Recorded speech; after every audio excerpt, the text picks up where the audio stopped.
Welcome to your April 21st, 2026 Indigenous Emergency Management briefing with information and news you can use. If you frequent our briefings, you're gonna see a slight adjustment in the agenda today because I want to start with this. And I'll center it in the screen here because I had my map set up, but this does not. Okay, so I want to start with this today.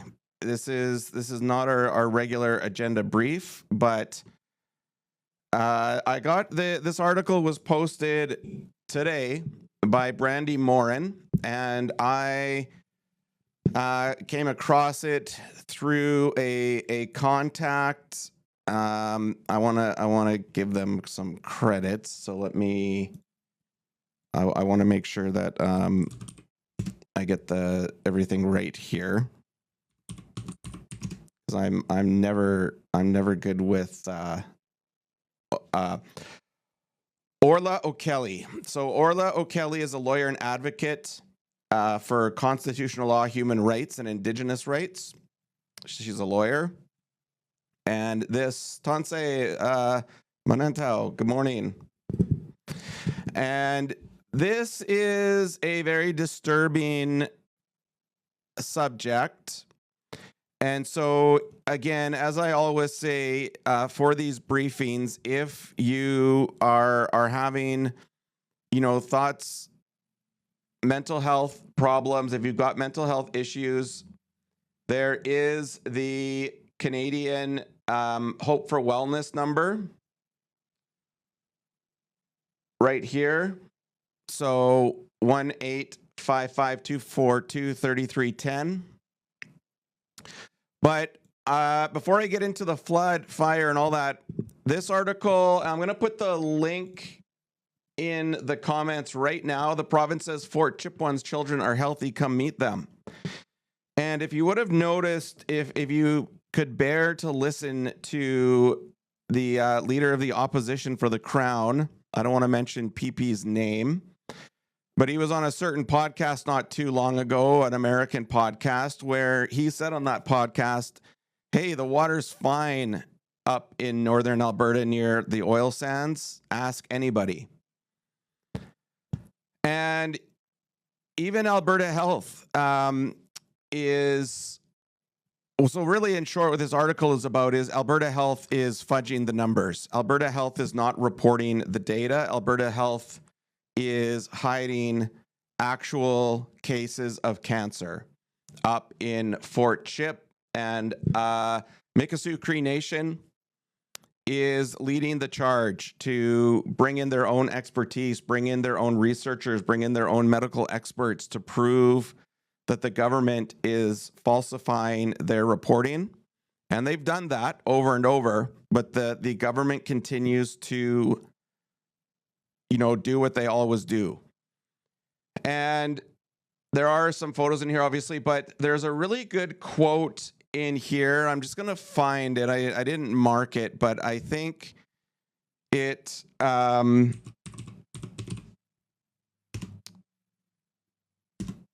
illustrates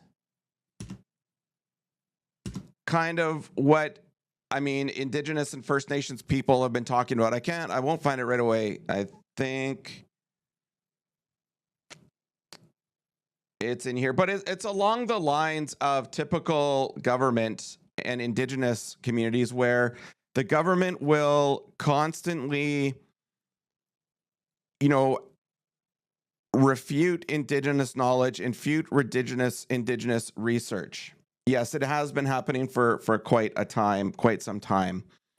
And I'm bringing this article to light at this time because it's a very good documentation of everything that's been going on and how it's just another example of how the government is trying to overlay its own system and research and science and way of thinking to discredit First Nations, right?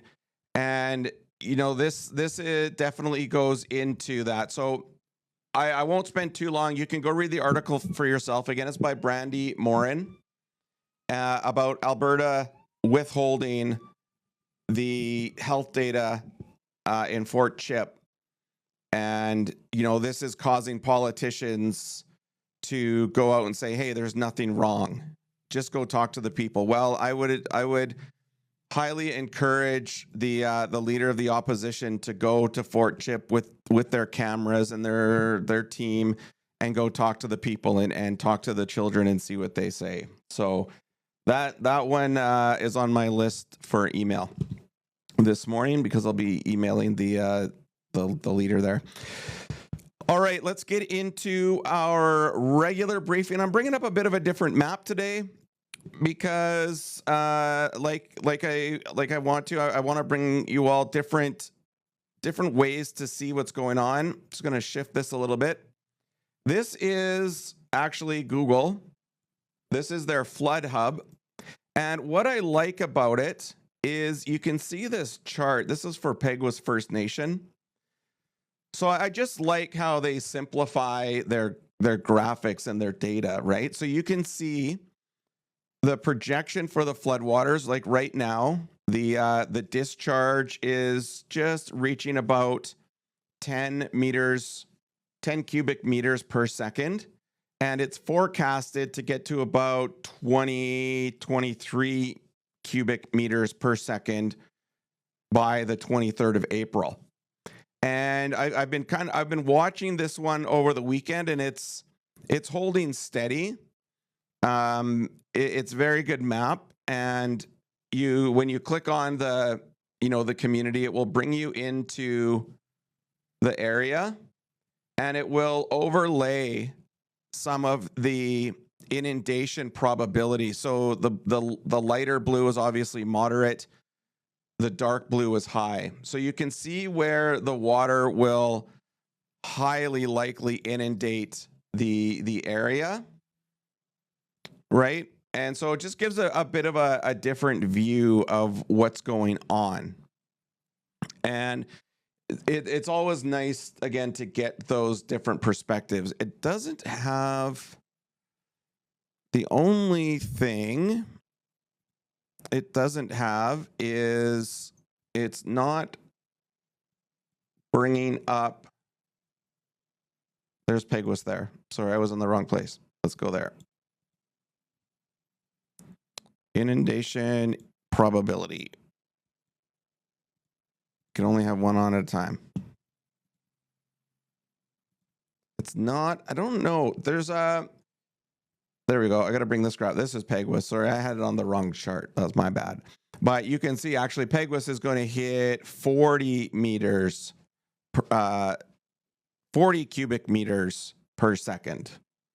That's what they're targeted to hit. So right now they're actually sitting at close to 28 maybe, that might be about.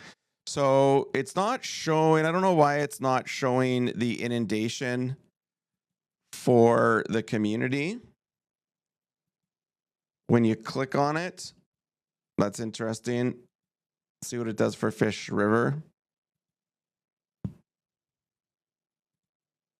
It's not showing the inundation. I don't know why it's not showing the inundation for that area. But anyway, it's, they're getting into the actual briefing, which is, again, available on our Patreon. Peguis First Nations Chief Stan Bird said the community's emergency was declared because the flood risk is now a certainty. Water levels are expected to exceed the banks in the coming days on the Fish River. And Chief David Crate of Fish River Cree Nation declared a state of emergency to secure the support that they require. About 40 residents in the First Nation need flood protection, some of which have already been secured with sandbags.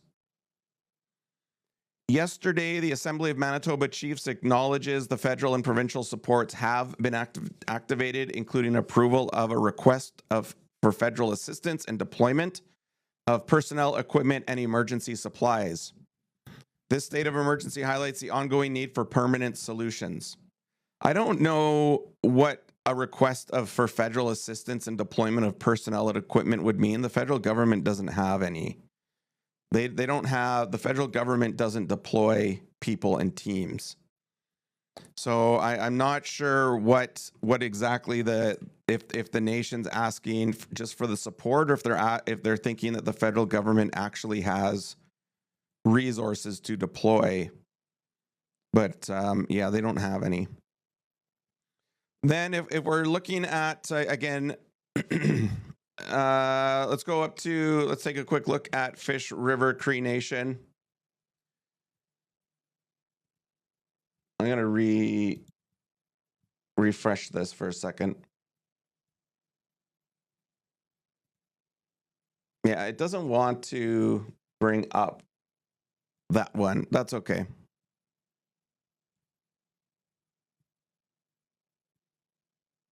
Good morning, Barrie, Ontario.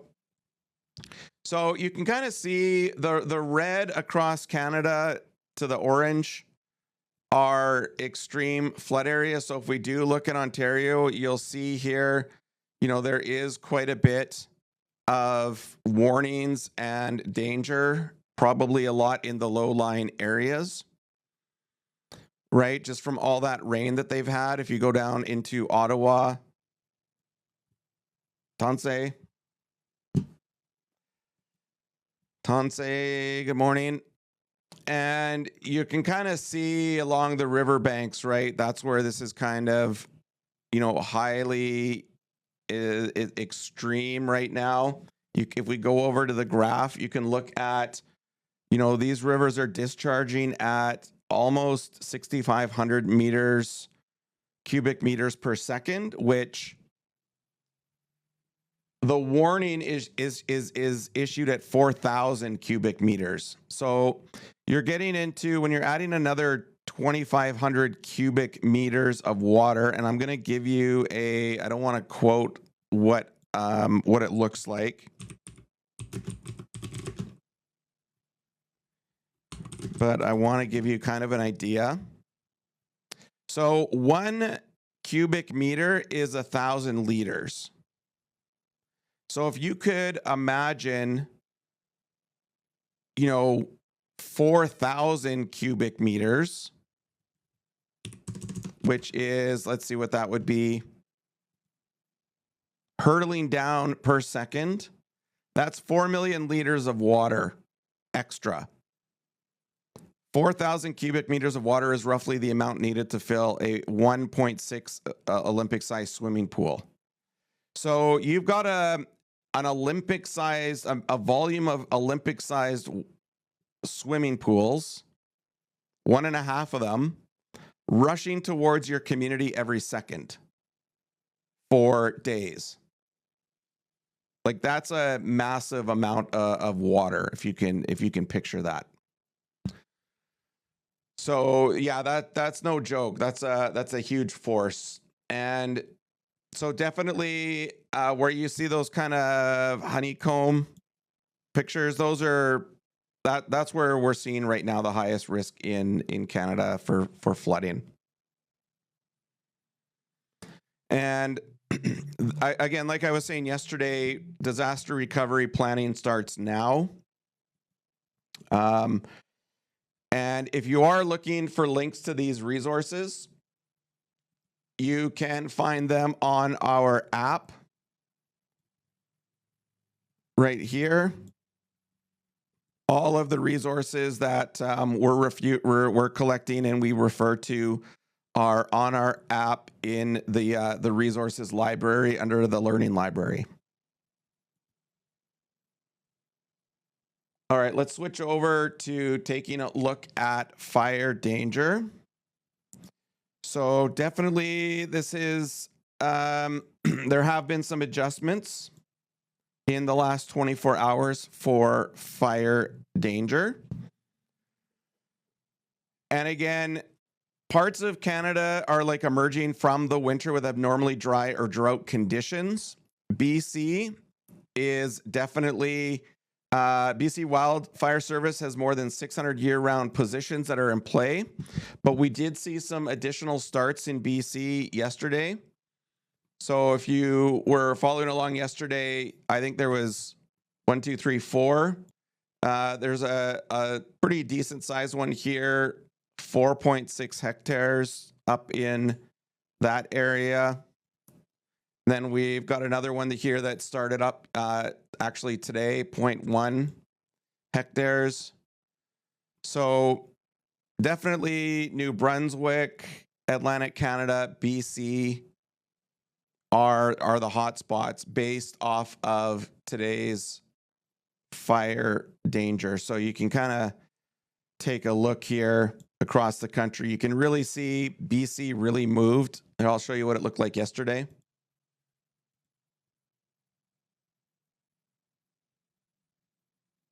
The fire. So this, the fire danger yesterday, you can see, because this is, when I show you these maps, it's in the morning, but they do get updated. And you can see down in southern Alberta yesterday, later in the day, they ranked it as extreme.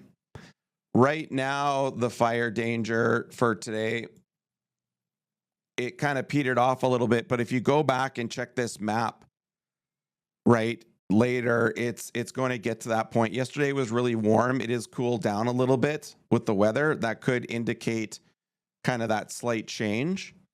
But still, when we look at the fire weather index, you can see down in Saskatchewan compared to yesterday. Let's see what it looked like yesterday. Right, look down in Saskatchewan in the southwest corner. That was yesterday. This is today.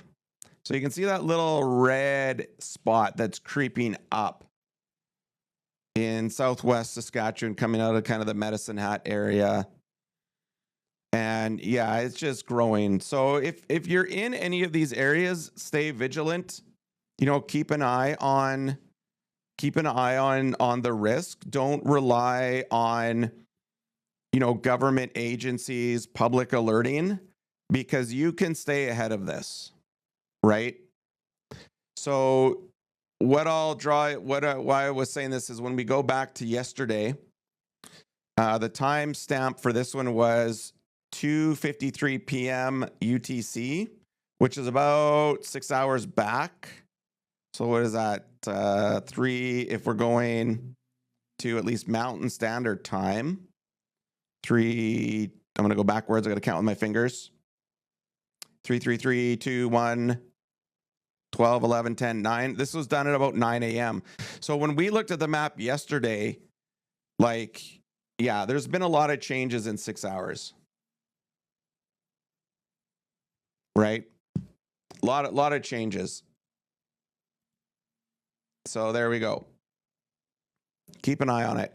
I don't think we have any major weather warnings right now. We'll take a really quick look to see if there is any live weather. It just continues to stay out in Labrador or Newfoundland.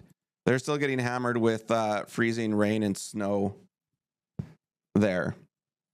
But the rest of the country is pretty clear right now for weather. But we are going to see a bit of a light, you know, cooling off. Even Edmonton was supposed to get some rain this morning. We were supposed to wake up to rain, but we woke up quite sunny and they pushed the forecast back. So whether that precipitation is actually going to come to light, we'll see. Let's check we could check the thermal map here to see. So you can kind of see where we are right now.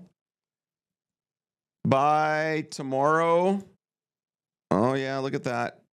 By Thursday, it's going to cool off, but it's not cooling off as much as they forecasted yesterday.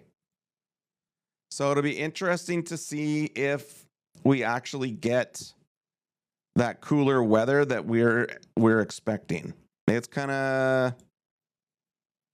It's especially in Manitoba. Manitoba is staying warmer now, especially in the south, where it's that's probably why the flood risk is a little bit higher, because they are going to stay warm and that melt is going to continue.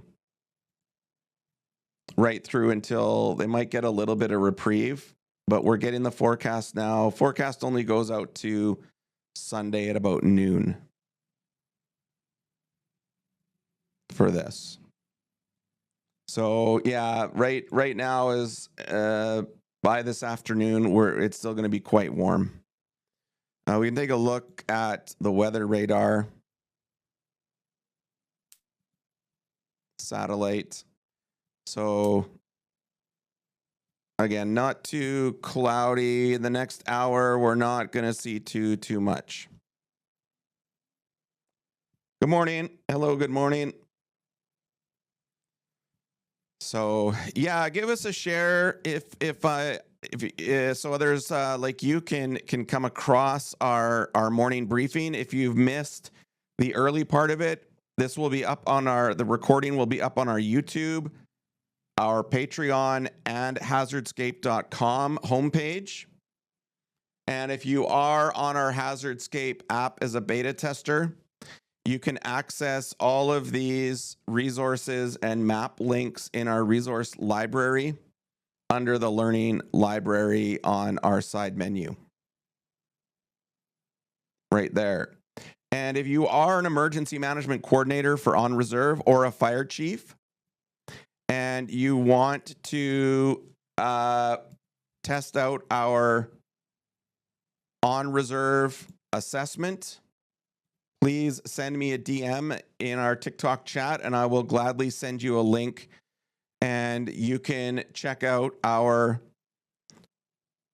On Reserve fire assessment reporting, which we added yesterday, a procurement guide for First Nations. So in this example, if they wanted to establish a fire department standard and operating procedures,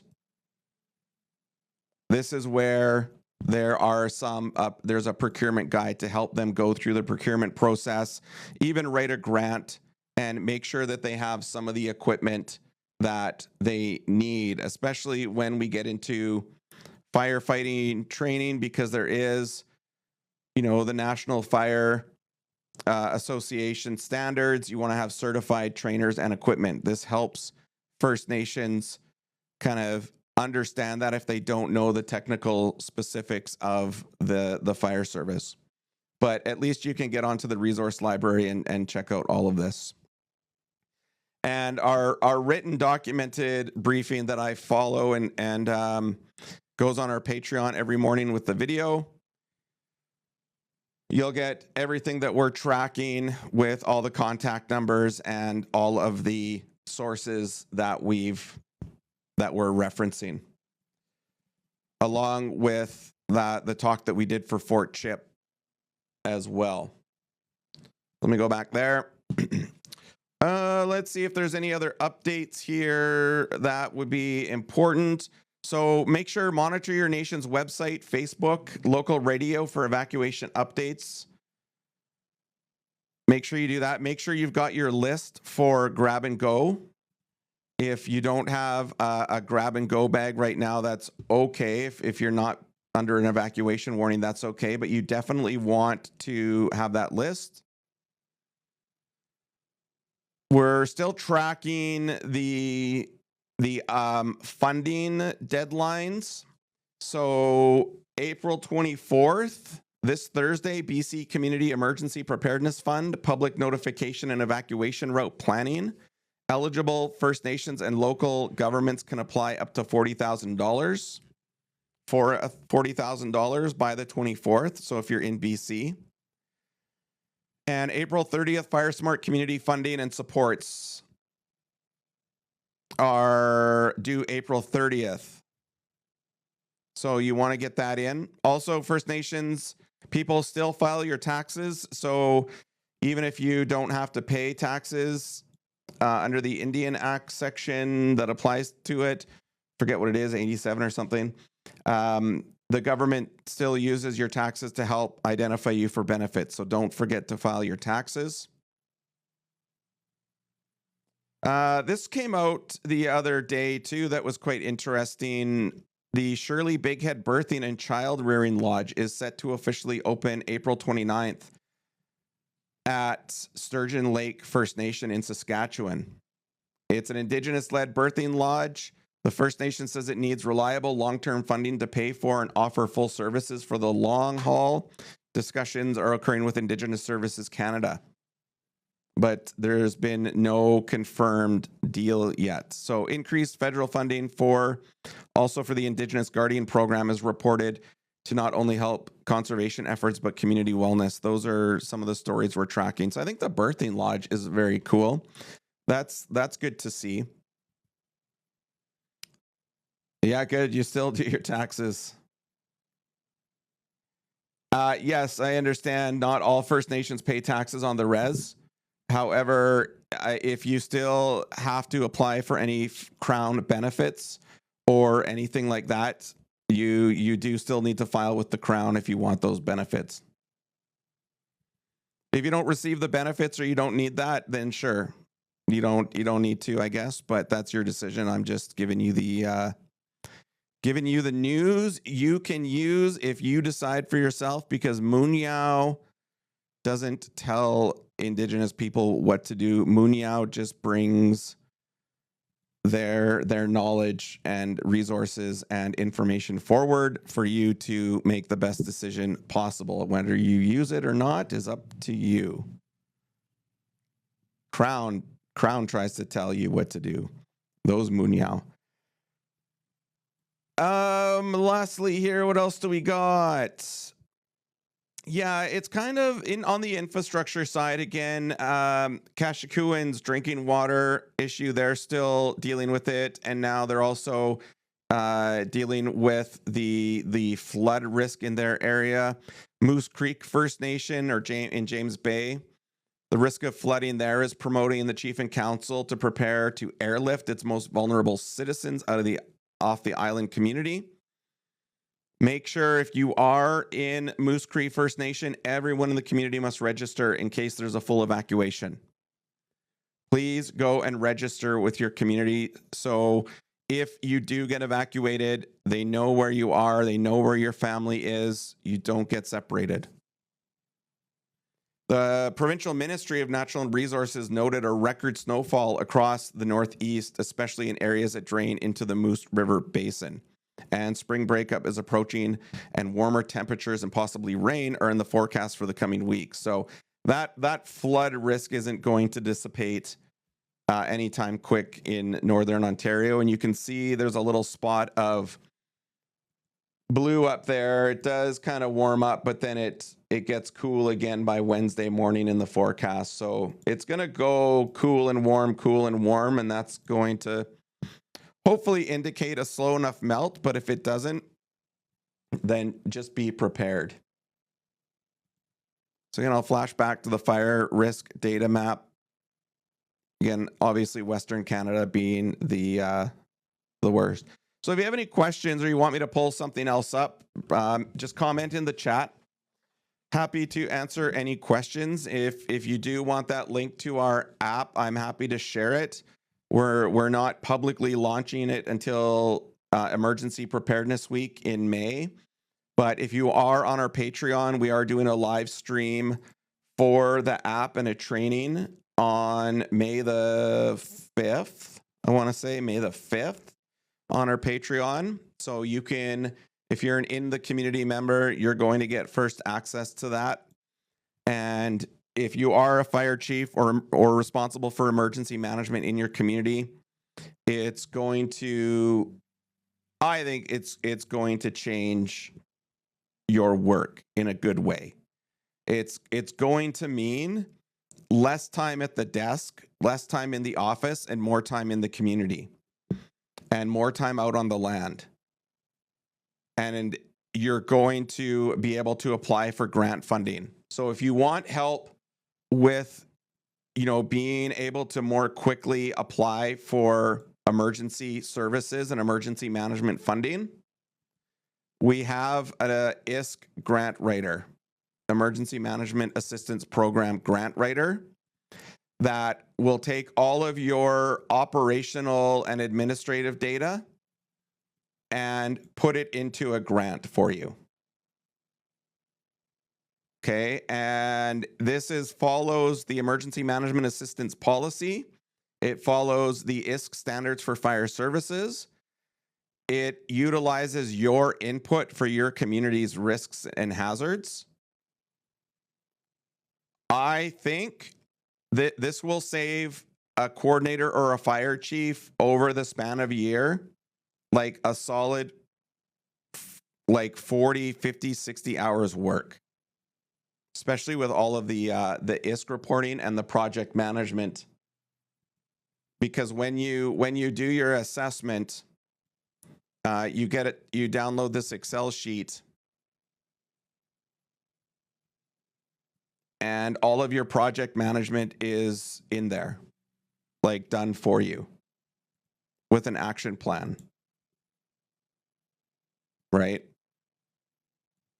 And your assessment responses. So you can track this, report to chief and council as you progress. You fill it in, and it writes a new report for you, and you just send it off in a PDF or an Excel or an email. Zoom in. What is that red spot in Saskatchewan? That is your fire risk. So as of right now, that red indicates an extreme, so 30 plus on the fire weather index, which is an indicator associated with a fire spreading through a conifer forest. So what that's really just saying is that if a fire were to ignite, that fire will move quickly in that part of the region. Your nation's they've declared a state of emergency regarding substance abuse. Yep. That is all too common, unfortunately. And if we go into, that's the fire weather index, but if we look at the fire danger map, again, you can kind of see the fire danger there. So what this one tells us is this is how easily a fire will ignite. Okay, it's high. So if you're looking at that little spot in Saskatchewan, are you up north? No, I'm in Edmonton. I'm wired into my RJ45 cable for my modem, so I'm good. A response could we actually what kind of response could we actually do? You're having a community next week. Let me finish this part here. So that little yellow spot, that says there's a high likelihood that a fire could ignite in forest vegetation, right? It's a high likelihood that it could. It's not wet. The fire weather index tells us if a fire does ignite there, it'll burn quite quickly. So this is the kind of information you want to use to say, look, if you are going out quadding, if you are going out into the bush, there's a high risk you're going to start a fire, and if you do, it's going to move quickly. And so on the substance abuse, if you've got a community meeting and you're looking at what can you do for the substance abuse piece, that's a little bit out of my wheelhouse. That's where you want to engage health emergency management. And it's a similar framework. And how you're responding to it is really more, again, around how are you educating to the community about the risks of substance abuse? What does your public education campaign look like? Where do people go if they finally admit and identify they have a problem? Who do they contact? Where do they go? How accessible is it? Because we know that if it takes somebody a week to get help, chances are that's too much of a barrier. They need to be able to pick up the phone or walk into a place in minutes. If they're feeling the need for help, they need to get it within, minutes. So using the Hope for Wellness line through the Crown, it's an Indigenous only, First Nations and Inuit only line. giving out that number, making sure that health staff across all health systems are aware of the issue and that they don't turn anybody away regardless of their bias. Right? That's on the public education side. You could go down the route of a community security side, meaning is there active organized crime in the community that's bringing in illicit and illegal drugs or substances that are banned? If there is, making sure they're involved and dependent on their level of sophistication. So if it's just nation members who are security, making sure that they're kind of just keeping an eye out and reporting anything that they can to the RCMP. Some communities have a fairly sophisticated intelligence gathering service through a third party that intentionally their one role is to gather, surveil people in the community for organized crime, report them, track them, and then hand that off to law enforcement for enforcement purposes. That's depends on how your community feels about having an outside external surveillance group coming into the community to deal with this. They can be really good.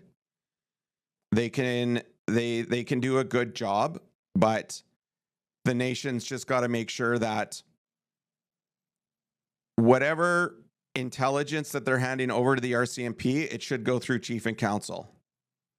So it shouldn't be the surveillance or the security company going directly to RCMP.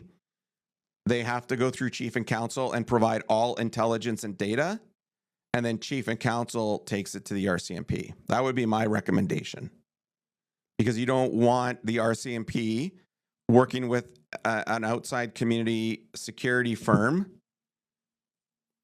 with the community out of the loop. And so that's another way you could go. So public education, security, and resources, and then just making sure that you've got everyone in the community maybe outfitted as much as possible with naloxone kits. Making sure AEDs are available. Trying to get people with first aid. Right? Maybe doing some door knocking and doing some public education. If the nation can order hundreds of kits of naloxone and hold some workshops to show people in the community how to use it, you can save lives. Right? Just education. That's on kind of the prevention preparedness side. Naloxone kits, first aid, AEDs. That's in the preparedness to response. And hopefully, on the recovery side, you can get people educated, recognizing they have a problem, and kind of going in to get help for recovery. So those are just my things. And I'm not a substance abuse expert or anything like that. I look at it from like an operational and administrative side. Those are just some things you can do. And then you tie it all into, spiritual, cultural, if you can. If ISK will support funding on the spiritual and cultural healing, that's, obviously that's the best place to go, is if you can incorporate, doing some camps or sweats or whatever's appropriate for your community, involve all of that in the program. There are examples of communities that are doing that, and they're seeing some success. So yeah, if you do have any questions, put them in the chat. I'll be on a little bit longer here. We have training available if you're looking for disaster and emergency management training, emergency management program design training, incident command system training, disaster recovery planning, evacuation planning. If your community needs that support, or they need support getting money back from Indigenous Services Canada through their EMAP claim process, we've got a lot of tools and support for that as well. You don't need to do it alone. because it is a very tedious job. Yeah, third party with assessments. So would those be what do you want to say what kind of assessments? What kind of assessments you're going on with would be a good example. You can there's I like that's why I like the assessments. The assessments are really good. They help you get that baseline. Fire, okay. Do you get though, is it wildfire, wildland fire, urban interface, or structural, or all? And how do they deliver those assessments to you? Are they just like a PDF? Are they in a system that you can update? Are they training you on how to do that assessment? Okay, mostly wildland. And then do they train you so you can do the next assessment yourself, or whoever it is?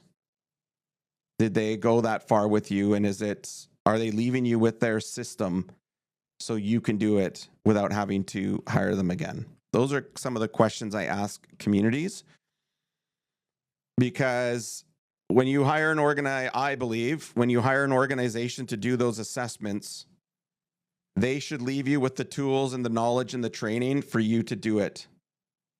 We bring them in and deliver to the community. Yes, we give the nation recommendations. Okay.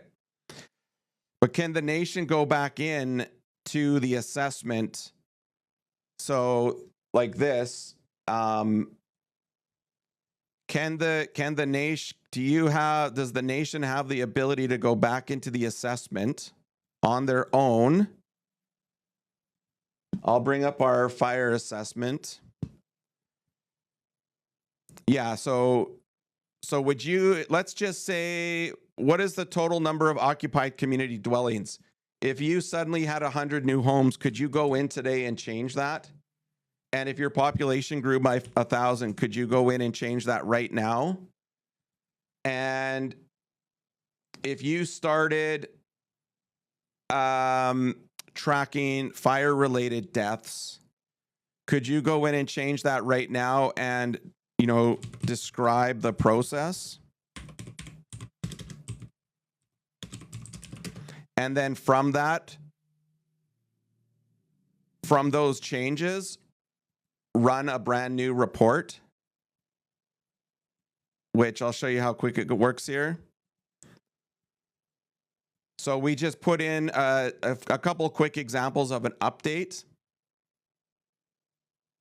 right? And as you're going along in your work, you would be filling this in. Maybe you get some new fire hose, some new equipment. You get your fire engine maintained and serviced and checked, right? You're doing all these things, and you come in and you update your report like this. And what it does is it will regenerate your reporting. Takes a little while, but you'll then see your assessment score. Depending on how much you put in, it'll update there. So the new report is created.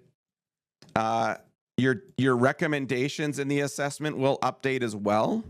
Just that quick. So if you have a chief and council meeting, maybe you have to go report to chief and council or ISC quarterly or monthly on, let's say you get a $100,000 grant and it's been 3 months and you've implemented it,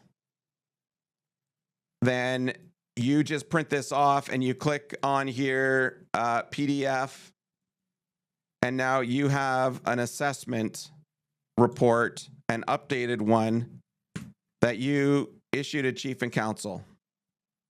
Thank you for joining the super club. Right? And your score, what I like about this is you can deliver actual results and numbers. So whether it's prevention, governance, operations and planning, equipment and response, you'll see your score update in real time. So you're always going to see movement forward. You're always going to see your hard work and results moving forward. And for the training side, for us at least, you can get these badges which are really a certificate. Thank you. So once you fill out the fire assessment and run the report, once you hit 70% completed, you get a fire responder badge and certificate that shows you know the ISC fire standards, you know NFPA, you know the lead fire safety framework. You've collected it for your community. You've applied for grant funding and you've done the work. You get that achievement and certificate. Then if you do it for emergency management, and if you do it for fire and emergency management with the community hazard assessment, then you earn up to a community resilience leader. And what you can use that for is it goes on your resume. Our technical specifications for all the methodologies and the programming are accessible. So if an employer says, okay, what does it mean that you're a community resilience leader?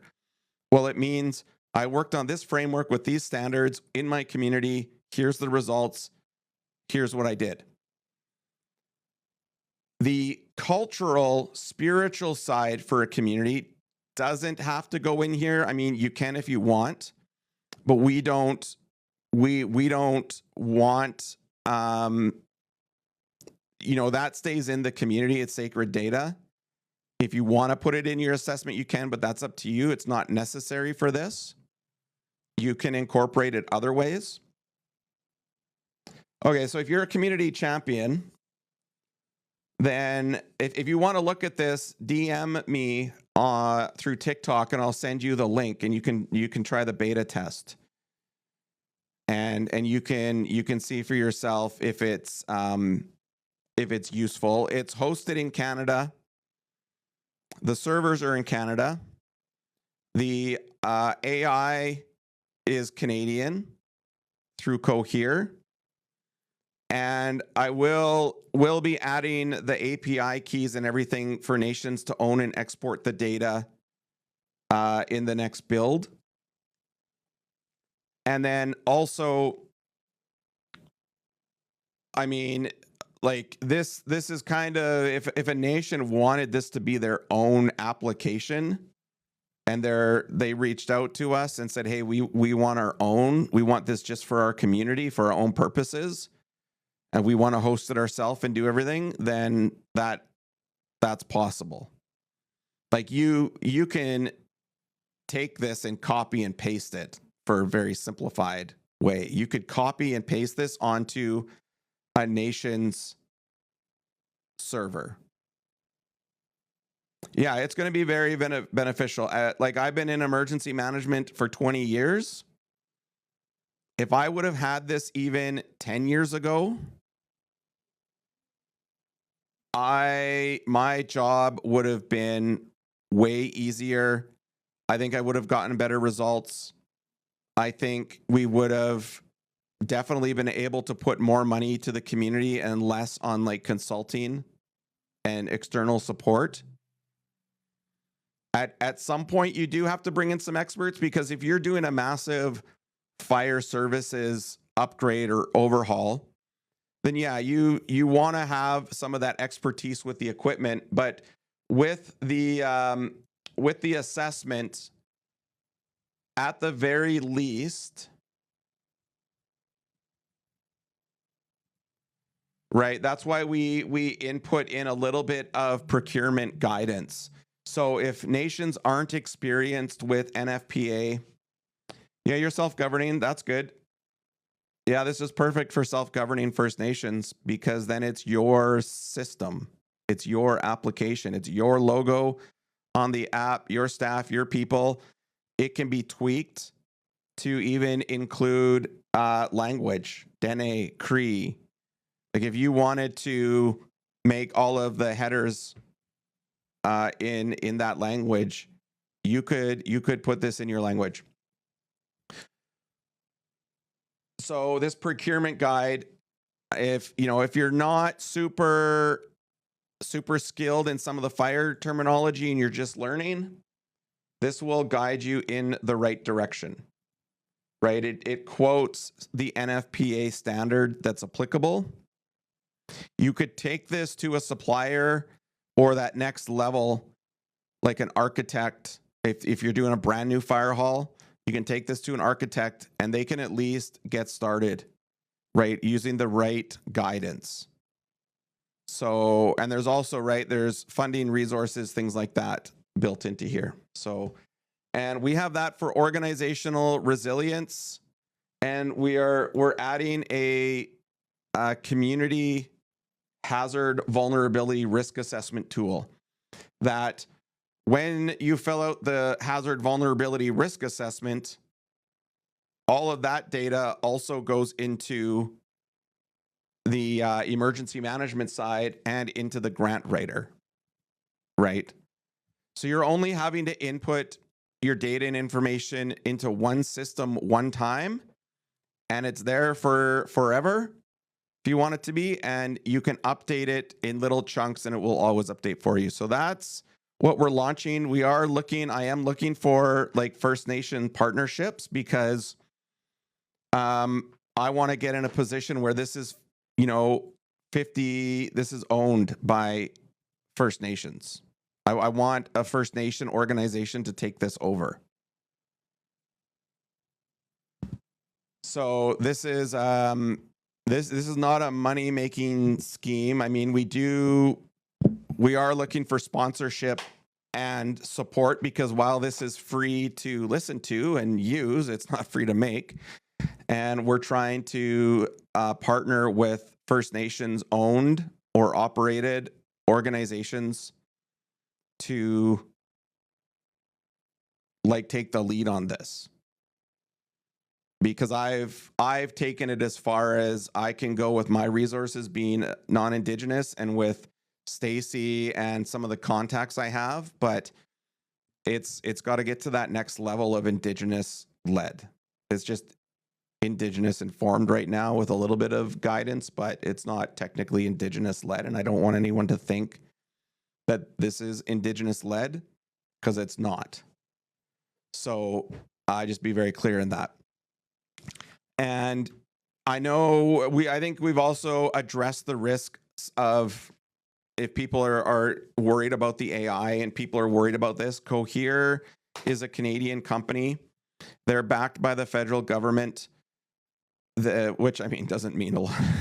This doesn't invoke a lot of trust, but at least they're a Canadian company, and they are doing things different than the similar companies in the States like OpenAI for ChatGPT and Anthropic.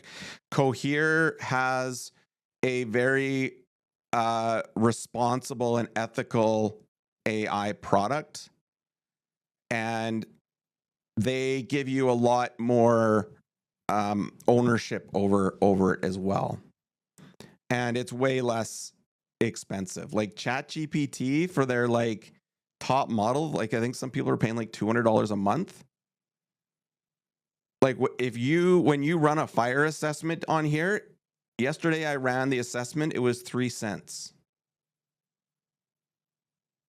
So I know a community right now that has a company, a consultant doing their fire services assessment in community. It's $30,000. The fire chief or emergency management coordinator who's already employed and being paid by the community, if they owned this themselves, the hosting on their server, I don't know, maybe it's another $10, $20 a month. But to use the AI in the background, every time you run a report, it's about 3 to 5 cents. And there's consultants out there that are charging $15,000 to do one assessment update if they have to come into the community and kind of review everything. So, yeah, big potential. I think even if a nation was to take this over and even charge users, you know, an annual subscription of, you know, $200 just to maintain it and operate it, like you get all 600 and some nations in there, it would pay for the app like itself, right? So That's my spiel. I won't go. I was going to stop talking about that. It hasn't even been launched yet, and there's still some bugs to work out. So I don't want to over commit and then under deliver on it. What else we got coming up? Anything else? If you got questions or anything else you'd like me to explore, please throw them in the comments and let me know. If you want me to bring something up for tomorrow that you're curious about, I'm happy to inject that in there. Again, if you do want this briefing, it's going to be on our Patreon as fast as YouTube can upload the recording and TikTok can download it, which yesterday was like 2 hours. Some days it's faster. But yeah, you can get this full briefing on our Patreon in the briefing post. And yeah, I think that's good. I'll come back tomorrow with more news you can use. If anything, I don't know. And you guys let me know too. Like if there is anyone out there listening right now, if 8:30 Mountain Standard Time is too early or something, I want to start getting some feedback on the time of this. I know people are more active on TikTok kind of like after getting into 11 a.m. Mountain Standard Time. But I kind of, these briefings, I think maybe it's kind of nice to have in the morning, first thing, I don't know. Or maybe people want it more later in the morning as they get into their day. But if you are interested in this briefing and getting it daily, like I can do it a little bit later if that's the feedback I get from the community. You can get the briefing first thing if you want the text part of it, but the video part of it, it's up to you all. I need the feedback. Or if you're happy, then we'll just keep doing this at 8:30. We'll see what happens, how it changes when we get into like really critical fire season. There might be a need to do a little bit more analysis and intelligence gathering and commentary. But I'll have to see, because we're busy looking to partner with nations and other organizations that want to sponsor this work. Because again, we don't get government funding, so we'll see how the time schedule works out and things like that. But yeah. All right, I'm gonna take this, end this. See you tomorrow. I'll be back at 8:30 a.m. Mountain Standard Time tomorrow with a new briefing. You will be able to. Thank you for coming on. Thanks for your support and becoming a secret member. I'll send you the link for this app since you joined the fan club, and you can check it out. And I will be back tomorrow at 8:30. You can find the recording on YouTube, Patreon, and the hazardscape.com homepage later this morning. Masicho, goodbye, everybody.